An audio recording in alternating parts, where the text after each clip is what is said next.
Well, first of all, the announcement you want to make this morning is that Scottish Labour will have a manifesto commitment against a second independence referendum. Yeah, we want to be absolutely clear to the people of Scotland that there is no case for a second independence referendum. And we just had a referendum in 2014. We think that settled the will of the people of Scotland, and I don't think there is any support for a second independence referendum, which is why we are going to categorically in our manifesto in the lead up to the general election, which may come as soon as later this year, state our opposition to the holding of a second independence referendum. The problem with that is it's not what Jeremy Corbyn said this week, is it? He said he would make up his mind on whether to authorise a second referendum if the matter came up and if he was Prime Minister. Well, he was answering a hypothetical question. I'm giving you a solid commitment today that Labour will be saying in our manifesto in the lead up to the general election, and hopefully seeking a mandate from that election which will bind on the Labour government that would be incoming, that states clearly our opposition to the holding of a second independence referendum. So does that mean that should you win that election UK-wide, Jeremy Corbyn will not in fact authorise a second referendum? Well, if he wins an election, which I sincerely hope that he will, on a manifesto which contains that pledge, then that will give him a mandate to oppose a second independence referendum. Right, there's two different things here, though. I mean, there's politically, obviously, I accept that you're opposed to a second referendum, but wasn't Jeremy Corbyn right? I mean, any Prime Minister, whether it's Jeremy Corbyn or anyone else, should the SNP win a Scottish election, an absolute majority in it on a manifesto which promised a second referendum, I mean, surely Jeremy Corbyn or anyone else would have to say, well, we'll have to grant that. It wouldn't be democratic to oppose it. Well, but we've just had a referendum under those circumstances in 2014, and it was supposed to be, and I believed it to be, a once-in-a-generation deliberation by the people of Scotland to determine their will on the question of whether Scotland should remain part of the UK or set up an independent state. Right, so you're ruling it out. The result of that referendum under those circumstances was no, that people wanted to remain part of the UK, and I think it's about time politicians started paying heed to the outcome of referenda, including that one in 2014. So you're ruling it out full stop. Have you spoken to Jeremy Corbyn about this and got his agreement? Well, we have regular discussions about a range of questions, including the relationship between the role of a UK government and Scotland and the Scottish Parliament and the Scottish constitutional position. So, for example, I am keen that we continue to look at how we can build a more federal UK, because I think there are people across the UK, including in parts of England, like the north of England, where I am today, where there is a clamour for decentralisation. That's not what I asked you. I asked you, have you spoken to Jeremy Corbyn and got his agreement that a future Labour government will not authorise a second independence referendum? Well, I speak to Jeremy Corbyn on a regular basis. We will be drawing up our manifesto because there is every prospect of there being an early general election. And what I'm saying to you, Gordon, is as somebody who will be a party to the drafting of that manifesto, I will stand resolute on the question that there should not be a second independence referendum. And I am expecting to get the support of the whole of the Labour Party on that question.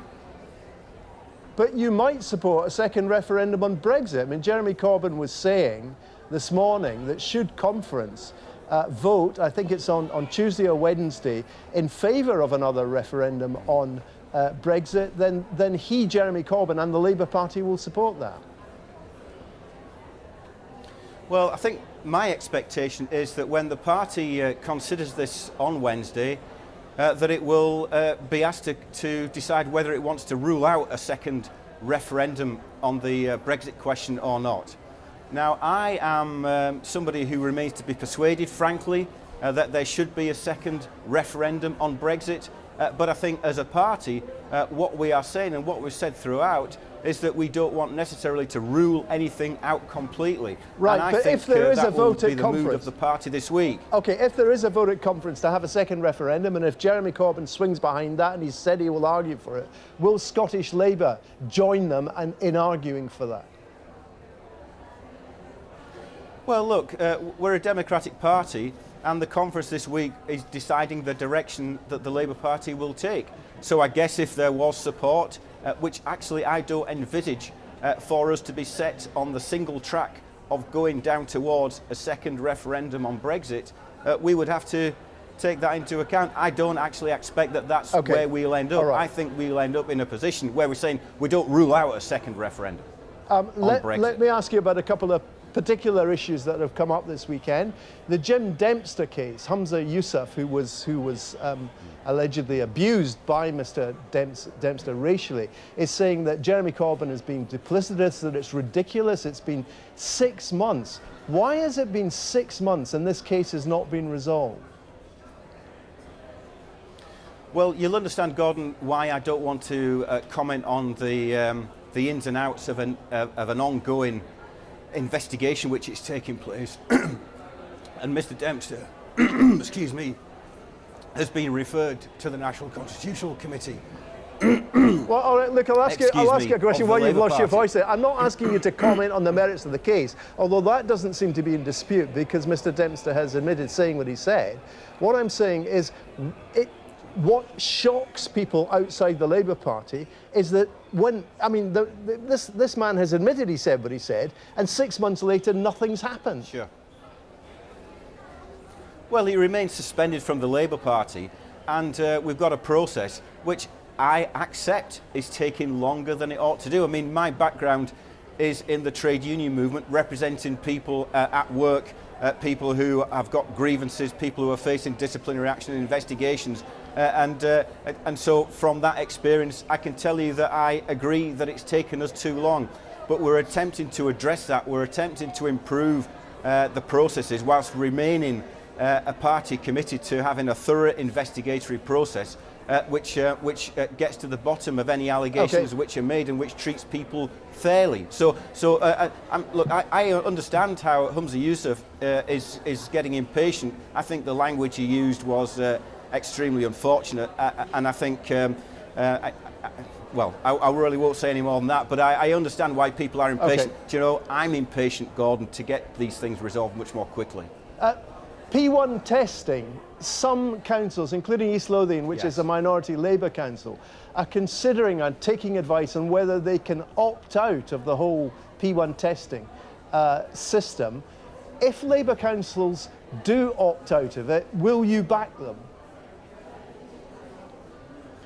Well, what I'm looking for first and foremost is, in light of the vote taken by the Scottish Parliament this week, for John Swinney to come back to Parliament next week and announce that he's listened to Parliament. He's listened to Scotland's teachers, he's listened to Scotland's parents, he's heard the experiences of Scotland's pupils as young as 5. And so I hope that John Swinney, as the Education Secretary, will take the step that I think he needs to take, which is to halt the tests. Will you? Yeah, we're running out of time. Again, that's not the question I asked you. I asked you, will you back any Labour councils that opt out of the test? Well, there is a legal question around where the responsibility for these tests lies, and I understand that in the case of these local authorities, they are seeking advice on that question. But I think what they are doing is showing the groundswell of opposition which there is at a local level, in local schools, being displayed by parents, but also now by locally elected representatives, that we want the government to listen, and we want to see an end to Primary 1 assessments. Right, okay. Luke, we're going to have to leave it there. Richard, Leonard, thank you very much indeed. Thank you, Gordon, thank you.